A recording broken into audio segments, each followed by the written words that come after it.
Welcome to class PM.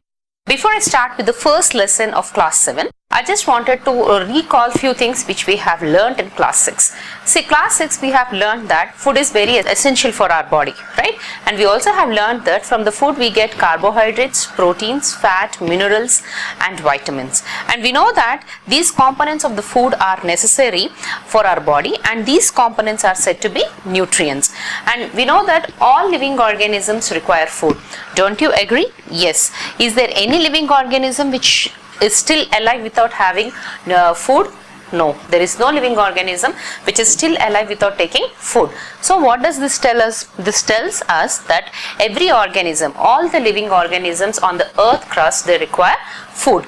And we know that plants can make their own food, right? It is all known. It is known from primary classes, like since class 2 and 3 have been learning that plants make their own food. But do animals and humans make their own food? Obviously, we don't make any food of ourselves, right? Because we don't have any pigments in our body. We don't look green, right? We don't have a green pigment in our body. So that's the reason, and there are few more reasons where we cannot make our food on our own.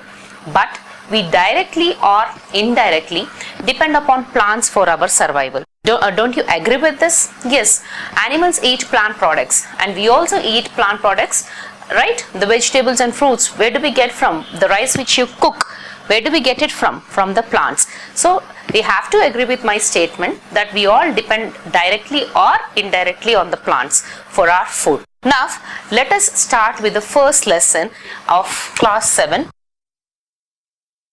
Now, when we talk about nutrition in plants, what do you mean by nutrition? If you remember, the class 6 we have learned that nutrition is mode of taking food by an organism and its utilization by the body. Now, let me define the nutrition. Nutrition can be defined as procurement of nutrients by an organism and its utilization by the body. So, now when I talk, let me define this and explain this definition. Procurement is nothing but taking of food or taking of nutrients, or how do we take nutrients? Through food only, right? Procurement is procurement of nutrients or taking of food by an organism, and utilization of these nutrients by the body to obtain energy is said to be nutrition. So we all know that plants are the only organisms that can prepare their food by themselves. So if plants has to prepare their food by themselves, what is that they need to prepare their food? Yes, let me write down the requirements for making food in plants. So when we talk about the requirements which are needed, or the raw materials which are needed by the plants to make food, are first thing, they need water, right? And they need carbon dioxide. They need sunlight. So, and even minerals also, right? They also need minerals too. Minerals too are needed. So the requirements for making food in plants are the water, carbon dioxide, sunlight and minerals. So these are the raw materials which are required by the plant to make food, right? And from where does the plant get all these requirements? Now, does the plant go to a provisional store or a supermart or a D-mart to get all these things? Do you think so? No. They get all these requirements from the surroundings. I'll tell you, water is absorbed from the soil through roots, and carbon dioxide is taken up by air. Water absorbed, I'm writing it here, from the soil through roots, right? And the carbon dioxide is taken from atmospheric air, that is air which we breathe.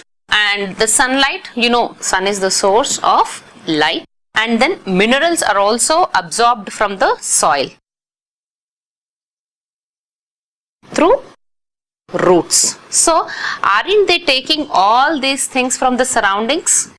Yes, all these are taken up from the surroundings. So, the raw materials which are needed for the plant to make its food are taken up from the surroundings. So, what does these nutrients do in the plant? The nutrients enable all the living organisms to build their bodies. At the same time, they help to grow They also help to repair the damaged parts in our bodies, and they also provide energy to carry out life activities, right? So this is how you can say that the nutrition is one of the most important life process which every organism needs it. So these are the requirements for making food in plants, and we have seen that they are taken up by the surroundings. And what does these nutrients do? They enable the organism to grow, they enable the organism to build the body, they also help in repairing the damaged parts, they also help in providing energy to carry out our life processes. Now, so the two different methods of nutrition which are seen in case of living organisms are autotrophic nutrition and heterotrophic nutrition. So before I start with this, let me tell you what is autotrophic nutrition. So we know that there are few organisms which can make their own food. That means they can synthesize or prepare the food by themselves using simple substances. Example like plants. Plants can synthesize their own food using simple substances like water, carbon dioxide, sunlight and minerals. And such a nutrition is said to be autotrophic nutrition. What do you mean by auto? Auto means self, and trophic. See, when you divide this, when you start giving the meaning of this, auto means self, trophic means nourishment is nothing but obtaining nutrients for its growth or obtaining nutrients for the life activities. It is said to be the nourishment. So auto means self and trophos means nourishment. So the organisms which synthesize their food by themselves are said to possess a nutrition called as autotrophic nutrition. So this is the autotrophic nutrition. And these autotrophic nutrition is seen only in case of plants. So these autotrophs are usually the organisms which synthesize their food by themselves, and such a type of nutrition is said to be autotrophic nutrition. And what is the organism called? And the organism is said to be autotroph. The organism which possesses a nutrition which is autotrophic is said to be an autotroph. And what is autotrophic nutrition? The nutrition in which the organisms synthesize their own food using simple materials. Now, when we talk about this, let us also talk about heterotrophic nutrition. Hetero means in Greek others. Trophos means nourishment. So, obviously the name itself is indicating that these organisms, these type of organisms, they cannot synthesize their own food. So that is the reason these are said to be heterotrophs. That means they always depend upon other organisms for their survival. So examples like animals and humans also. We are also heterotrophs. And see, the mode of nutrition is said to be heterotrophic nutrition, and the organisms which obtain this heterotrophic nutrition are said to be heterotrophs. Now let me write down the definitions of autotrophic nutrition and heterotrophic nutrition. The nutrition in which organisms synthesize their own food using simple substances is said to be autotrophic nutrition. Whereas heterotrophic nutrition, the organisms cannot synthesize the food, instead they depend upon other organisms for survival. So in case of autotrophic nutrition, the nutrition in which organisms synthesize their own food using simple substances, whereas heterotrophic nutrition, the organisms cannot synthesize the food, instead they depend upon other organisms for their survival. So these are the different modes of nutrition where we see in different organisms. Now I have a question, like, where is the food factory of the plant? Is it present everywhere, all throughout the parts of the plant? Or is that only confined to a specific part? Now, how do plants obtain their raw materials? Do you have any idea, like, how do plants obtain their raw materials?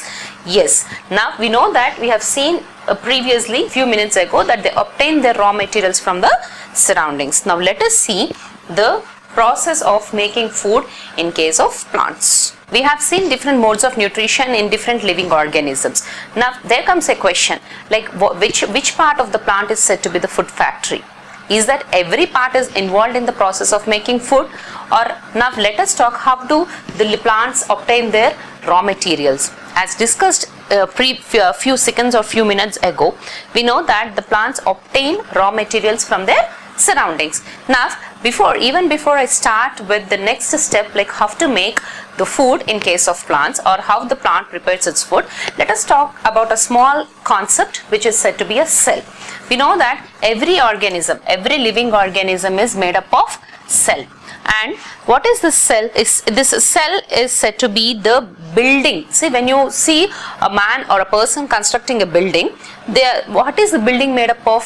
It is made up of bricks, right? The bricks are piled upon one on other so that the building is constructed. Similarly, the body of living organisms are also made up of tiny units called cells. So these are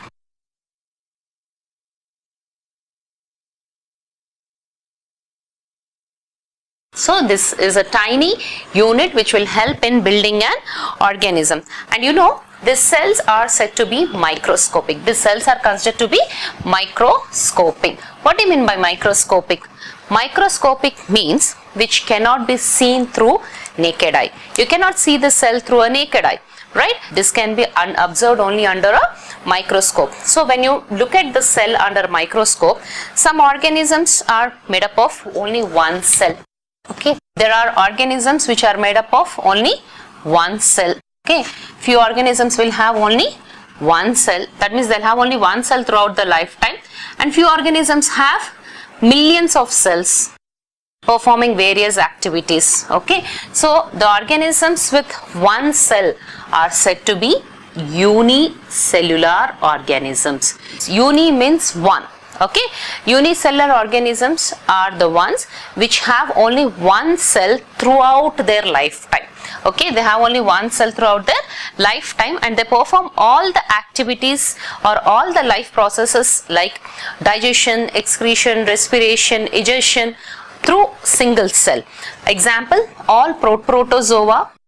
Okay, and if you have heard amoeba, amoeba is the best example of unicellular organism. Now, when we talk about the organisms which are made up of millions of cells, and these millions of cells are specified, have a specific function in the body, and every cell is located in particular organ where these cells start functioning for a particular organ. So such type of organisms where you find millions of cells in their body are said to be multicellular. Multi means what? Many. Multicellular. Unicellular and multicellular. When you talk about these multicellular, the best examples are humans, animals, right? All these are multicellulars. We have, see, if you just take example of one kidney, okay, not the pair of kidneys, one kidney out of your pair, one kidney will have millions of cells in it. So aren't we multicellular? And these millions of cells perform the functions which are required for kidney. So this is how the cells are categorized as organisms are categorized based on the number of cells as unicellular and multicellular. So now let us learn something in detail, like a closed structure. Let us look into the closed structure of this cell. So if you take the cell, imagine this is the structure of the cell. Is enclosed in it will have a thin outer membrane. Okay, every cell is surrounded by a thin outer membrane called as cell membrane. It has a cell membrane, and these cells have a distinct centrally located spherical structured called as nucleus. Centrally located a spherical structure called as nucleus, and this nucleus is surrounded by a jelly like of substance. Okay, this is surrounded by a jelly kind of substance. Okay, I'm just representing it as dots, which is said to be cytoplasm. So every single cell which is present is made up of three different parts, like the outer membrane which will protect the cell is said to be cell membrane, a centrally located spherical structure called as nucleus, and a jelly kind of substance which is spread all over the cell is said to be cytoplasm. And this cytoplasm is nothing but it is made up of 80% of water, and the rest 20% is protein and lipid. Lipid is fat. Okay, so this is all about the structure of cell.